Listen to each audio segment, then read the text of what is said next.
It's another day and another smartphone sales and shipments number is out. According to Canalys, the Singaporean research firm, Xiaomi has shipped 8.2 million smartphones in Q4 of 2017, followed by Samsung with 7.3 million. Congratulations, Xiaomi. But Samsung claims that it is still the most sold smartphone in the country, according to a report by GfK. Now, Samsung says shipment numbers are important, but it will go by the end sales numbers. Xiaomi has not commented on the report, but we all have seen those. Xiaomi is India's #1 smartphone brand in the last year.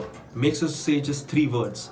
Grow up, guys. Now, Xiaomi and Samsung combined have over 50% smartphone market share, and that's a good thing. But the way these two brands track the sales and shipment numbers is very different. Now, let me explain. Now, a shipment is basically a phone after it has been completely boxed and sent out from the factory floor to the retailers and to the various channels. Sales numbers actually depends on the end sales, and every research firm has its own way of determining those sales numbers. What methods they use will differ from each firm to the another, and we may not be privy to those techniques. So obviously these have to be taken with a pinch of salt. Honestly, for the end consumer, the #1 tag doesn't really matter. Consumers these days are not wedded to the brands. They only look at which brand will offer them the most value for their money. They want to see innovative products such as Xiaomi's Mi Mix design language, or the innovation that are there on Oppo and Vivo's front cameras, OnePlus delivering flagship specs in non-flagship prices.